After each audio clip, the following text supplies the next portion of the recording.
Hey everybody, it's April, and I want to encourage you today to cast your vote for plank. And I'll tell you why as we start planking. So I'm going to start on my hands today and then switch around a little bit. You can start however you want. If you're starting on your hands, you'll be in table first. Pull your shoulders down your back, then lift your upper back, lift your chest, pull in your belly, come up on your toes, shift your weight forward slightly, and the timer has begun. But then you're going to do all of that again. So yeah, we started the timer, but we are planking, but we're going to make it a little bit better. So press into the floor. Notice I broaden my shoulders just a little bit more. Pull in your belly. Pretend like somebody's trying to punch you in the stomach, or they are punching you in the stomach. Tighten up your glutes. Press your heels back a little bit. And we're already almost at 30 seconds. And yeah, there we are. So if this is your longest plank, that's good for you. Maybe you still try to hold it a little bit longer. You do not have to hold for 5 minutes to make plank effective. As long as you have good form, it doesn't matter. You are getting the benefits of plank. So I wanted to throw out today's election day. Notice I have on my voter t-shirt. And I want to encourage you to vote for plank as one of the best things you can do for your body. We're at 1 minute, so I'm going to switch to forearms. And if you do switch, make sure you have good form again. So I'm pulling in my belly again, tightening up my glutes. Gaze is just in front of my knuckles because I do have my hands interlaced.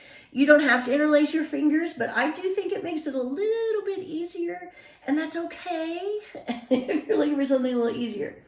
Anyway, if you had to pick one exercise, one thing that's going to have the most benefits and help you stay in shape and strengthen, it would be plank. That's absolutely what I would pick. I've said in yoga, down dog is a great pose to do. But plank is one of the best ones. As I've said before, you can do it anywhere. You can do it just about any time. You can wear just about anything. Although the other day I did have to change my blouse. We're at 2 minutes. I'm going to come back up on my hands and I'm going to do side plank. Because I found when I tried to do my plank, it was too tight across my back. I had to change. So there are occasions where you can't plank very easily in what you happen to be wearing. But other than that, there are so many great reasons to do it. And again, I'm strengthening everything right now. My hands, my arms, my shoulders, my side body, that's your obliques that you're working on. Toning my legs. Another great thing, you know what? I'm going to hold for a minute, I guess. Another great thing is that you're releasing endorphins. So let's say you have a little bit of election anxiety after everything's over, or maybe while it's going on. You can plank to help relieve some of that, release some of that tension. We're at 3 minutes, so I'm going to switch to the other side. I hate to turn my back to the camera for a minute, but I will be because I did 1 minute on the other side unintentionally. So you want to try and keep things even. But releasing endorphins is just a nice mood booster. So that's one of the great things about plank is you're strengthening everything, but you're also improving your mood. So like I said, if you have a little post-election anxiety, depression, you can plank and that's going to make you feel better. I promise you it will. And you'll know that you're doing one of the best exercises you can be doing. And that's why I encourage you to cast your vote for plank. It is the best thing to do. Now, I'm coming up on 4 minutes. You may have stopped already, and that's great. That's okay.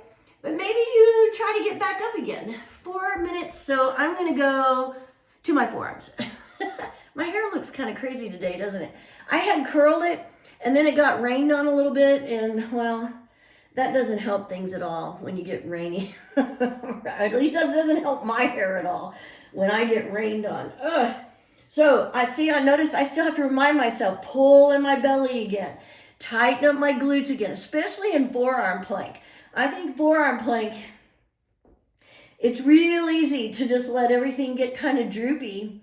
But unfortunately, that's when you would notice if you start having lower back pain or pressure while you're planking. It's because you're not engaging your core enough, and letting everything get droopy.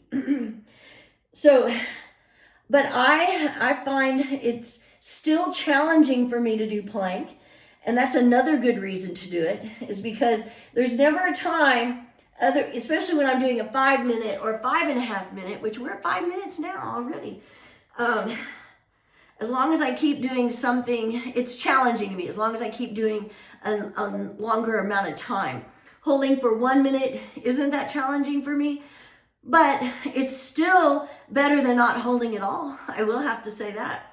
So my choice, the exercise that gets my vote, is plank.